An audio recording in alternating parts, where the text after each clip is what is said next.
Morning friends, welcome back to my channel. आपका फिर से स्वागत है इस चैनल में। और आज मैं आपको एसएसटी का एक चैप्टर पढ़ाने जाऊंगा जो कि है क्लास 7 का geography chapter 17 humidity and rainfall. चलिए हम अपना चैप्टर पढ़ना शुरू करते हैं। सबसे पहला टॉपिक है हमारा humidity. The amount of water vapour in atmosphere is called humidity.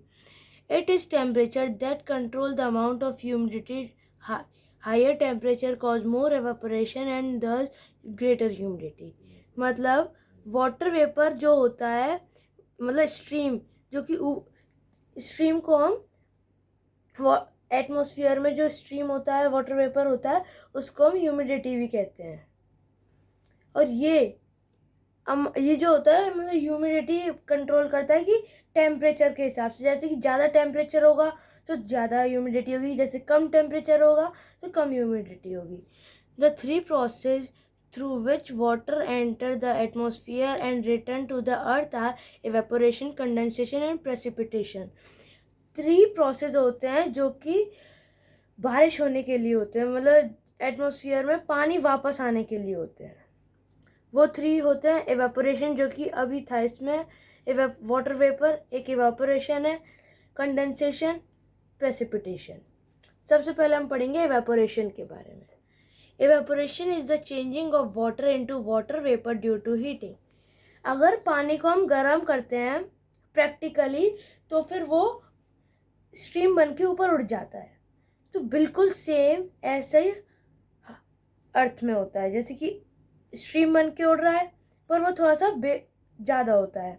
तो फिर ऊपर गरम पानी आ रहा है और ऊपर ठंडी है, तो फिर उस वजह से प्रेसिपिटेशन होती है, उसे हम रेन भी कहते हैं। It depend on temperature which is why evaporation is higher in summer than in winter. मतलब ये एवेपोरेशन गर्मी की वजह से होता है, हीटिंग की वजह से। इस वजह से एवेपोरेशन और बारिश अधिकतर गर्मी में होती है, ना कि ठंड में. Condensation is a process in which water vapor in the air change into water. It happens when warm moist air rises and cool in the upper atmosphere. The water vapor turn to minute water droplets that cling together form cloud. The temperature that which condensation take place is called dew point. मतलब condensation वो process होता है जब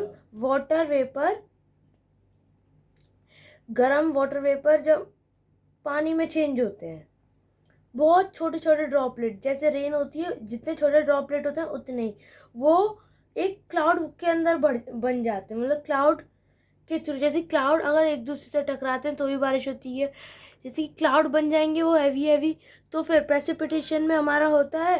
फिर precipitation में ज़्यादा भारी हो जाता है, इसीलिए नीचे पानी गिरने लगता है, जिसको हम रेन भी कहते हैं। और ये टेम्परेचर जब कंडेंसेशन होता है, जैसे कंडेंसेशन हो रहा है, तो हम उस पॉइंट प्लेस को कहते हैं due point. Forms of condensation: fog and mist, clouds, due, Frost. सबसे पहले हम बात करते हैं फॉग एंड मिस्ट की. During winter, when moist air come in the contact with the cold surface of earth, condensation take place around floating dust particle, thus forming a cloud at ground level. This is called fog. Thin fog is termed as mist. Fog reduce visibility and often cause an accident.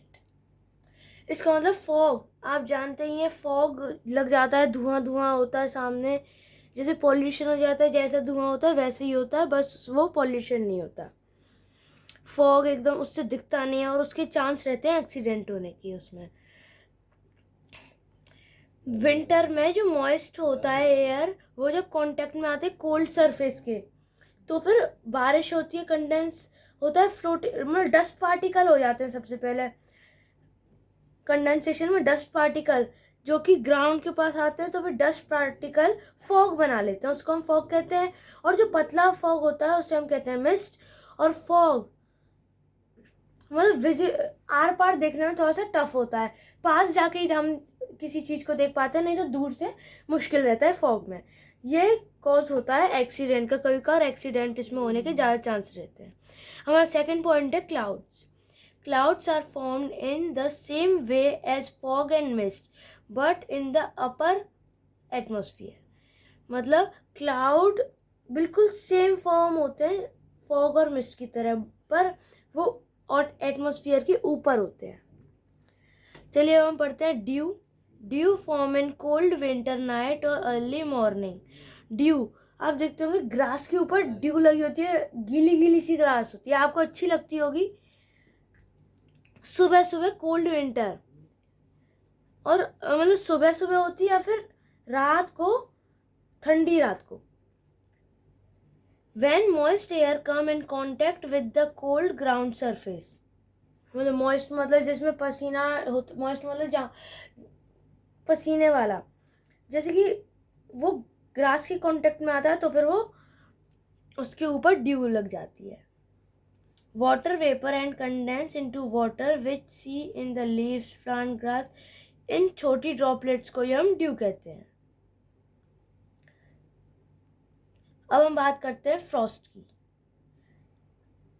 On cold winter night when the temperature drops below the freezing point, dew or water vapor condense to form ice crystal or thin ice sheet covering the ground. This cover of ice crystal and thin ice sheet are called frost. It is very harmful for crop. मतलब Frost क्या होता है?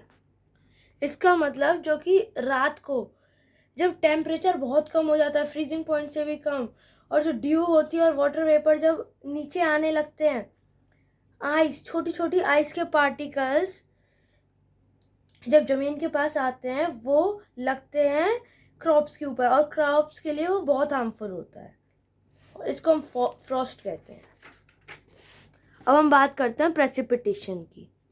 Precipitation is the process in which condensed water vapor fall down on the surface of the earth in various forms such as rain, snow, sleet and hail. Precipitation वो process होती है जब पानी इकट्ठा हो जाता है, उसे तो कंडेंस कहते हैं, जब नीचे गिरता है उसे हम प्रेसिपिटेशन कहते हैं। इसके कुछ फॉर्म होते हैं जैसे कि रेन मतलब सिंपल पानी, स्नो बर्फ, अगर ज़्यादा ठंडी जगह होती है तो बर्फ़ के थ्रू आता है, स्लीट एंड हेल, ये चारों तरीके के मोस्टली होते हैं। अब हम बात करते हैं रेन की। Rainfall and other form of precipitation take place only when the air reaches the saturation point, which means that the air contains the maximum moisture at the temperature it cannot hold anymore and drop the excess moisture in the form of rain. There are three types of rainfall: relief, convectional and cyclone rainfall. चलिए मैं आपको इसका मतलब समझा देता हूँ। Rainfall precipitation का एक फॉर्म है, जैसे कि दिखाया रेन रेन तो है ये, फॉल क्या है? रेन मतलब बारिश गिरना, मतलब बारिश नीचे आ रही है, उसे हम कहते हैं रेनफॉल। ये जब रेनफॉल रेनफॉल कब होती है? जब एयर में बहुत सारी वाटर ड्रॉपलेट इकट्ठी हो जाती हैं और एयर में बहुत सारा मॉइस्चर होता है और ज़्यादा वो ड्रॉपलेट नहीं रख पाता, इसलिए वो गिर जाता है। तो गिरता है तो उसके बहुत सारे पार्ट होते जाते हैं और फिर वो टाइनी ड्रॉपलेट बन जाती हैं जो रेन के थ्रू नीचे आती हैं। ये 3 तरीके के रेन होते हैं, जैसे कि रिलीफ रेनफॉल, कन्वेक्शनल रेनफॉल और थर्ड होता है साइक्लोन रेनफॉल। सबसे पहले हम बात करते हैं रिलीफ रेनफॉल और orographic rainfall. This type of rainfall generally takes place when moisture-laden wind from the sea are forced to rise above a hill or mountain range. On rising, the winds cool and drops their moisture on the windward side of the hill. The other side, leeward side, receive very little rain. For example, Mumbai on the west coast being on the windward side, and the Western Ghat receive more rain during monsoon than the Pune in the leeward side. मतलब इसमें है कि दो तरीके की side होती हैं, एक होता है विंडवर्ड साइड, एक लीवर्ड साइड. विंडवर्ड साइड मतलब जो कोस्टल एरिया के पास होते हैं, और लीवर्ड साइड और विंडवर्ड साइड में अंतर कैसे पहचाने हम. कोस्टल एरिया के पास तो विंडवर्ड साइड, उनके बीच में पहाड़ होते हैं, उसके अपोजिट साइड मतलब पानी है, उसके अपोजिट साइड लीवर्ड साइड हुआ, और जहाँ पे पानी है उसे हम कहेंगे विंडवर्ड साइड. तो क्या होता है, यहाँ पे क्लाउड इकट्ठे हुए और पहाड़ भी बहुत ऊंचे होते हैं, बहुत सारे क्लाउड्स यहाँ पे बारिश कर देते हैं सबसे पहले विंडवर्ड साइड पे. फिर जाने की कोशिश करते हैं पर ये जा नहीं पाते क्योंकि पहाड़ आ जाते हैं. फिर पहाड़ से कट कट के थोड़े से बादल चले जाते हैं और उससे पूरी जगह में बारिश हो नहीं पाती, इसलिए बहुत कम बारिश हो पाती है. और ये जगह लीवर्ड साइड बहुत गर्म हो, थोड़ा सा गर्म रहता है. Convectional rainfall. Such rainfall occur mainly in the equatorial area where warm moisture-laden air rises and cool on reaching a certain height. On cooling, condensation takes place, resulting a heavy rain in some location. Such rain accompanied by lightning and thunder, and take place regularly at almost the same time each day. मतलब जो rainfall होती है वो equator, ये वाली rainfall अधिकतर equator के आसपास वाले जगह पे होती है जहाँ पे बहुत मॉइस्चर होता है. और ऊपर जाते हैं तो वैसे भी कूल मिलते हैं, और जैसे कंडेंसेशन होता है बहुत हैवी हो जाते हैं. यहाँ पे बहुत ज़्यादा मॉइस्चर होता है तो बहुत हैवी हो जाते हैं. जब बहुत हैवी होते हैं तो फिर जब दो क्लाउड्स भी मिलते हैं एक साथ तो फिर लाइटनिंग या थंडर मतलब बिजली कड़कती है. अगर ये किसी के ऊपर बिजली कड़क जाए तो ये बहुत मतलब थोड़ा सा खतरनाक होता है. ये मतलब अधिकतर इक्वेटोरियल एरिया के पास होता ही है. Cyclonic rainfall. This type of rainfall takes place when a cold air mass and a warm air mass strike each other face to face. ये जो दो तरीके के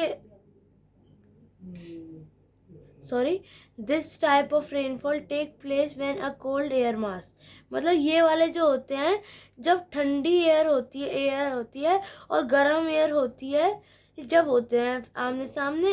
as cold air is denser it remain the close to the ground. जब cold कम होता है तो फिर वो ग्राउंड के पास रहती है, while the warm air rises above it, as it rises it cool resulting in rainfall. मतलब वैसे भी आप सब जानते ही हैं कि बारिश मॉइस्चर के कारण होती है. इसमें बस यही बताया है कि ये जो टाइप की रेनफॉल होती है ये एयर कोल्ड की एयर मास पर डिपेंड, और वार्म एयर मास की स्ट्राइक जो होती है इसके आमने सामने होती है. और ये अधिकतर होती है मतलब अधिकतर देखी जाती है कि ये होती है ट्रॉपिकल एंड टेम्परेट रीजन पे. अब हम बात करते हैं, हमने करी थी रेन की बात, अब स्नो, स्लीट, हेल. ये बहुत छोटे छोटे टॉपिक है, जल्दी से इन्हें भी पढ़ लेते हैं. Snow forms when water vapor in the atmosphere turn directly into very small ice crystal because of extreme low temperature. Snow मतलब जब बहुत ठंडी जगह होती है वो वहाँ पे रेन नहीं होती, पानी नहीं टपकता, स्नो गिरती है रुई जैसी. जब एटमॉस्फेयर में बहुत छोटी छोटी आइस बन जाती है, फिर आइस बन के रुई बन जाती है. रुई मतलब एक स्नो बन जाती है जब बहुत कम टेम्परेचर होता है. स्लीट.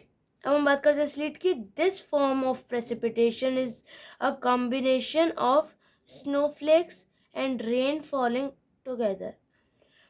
मतलब ये स्लीट उसे कहते हैं जब पानी बहुत ज़्यादा एक साथ गिरता है. अब हम बात करते हैं हेल की. When falling raindrop are through back high above the cloud by rising air current, they freeze and become ice pellets. मतलब जब हेल क्या होता है?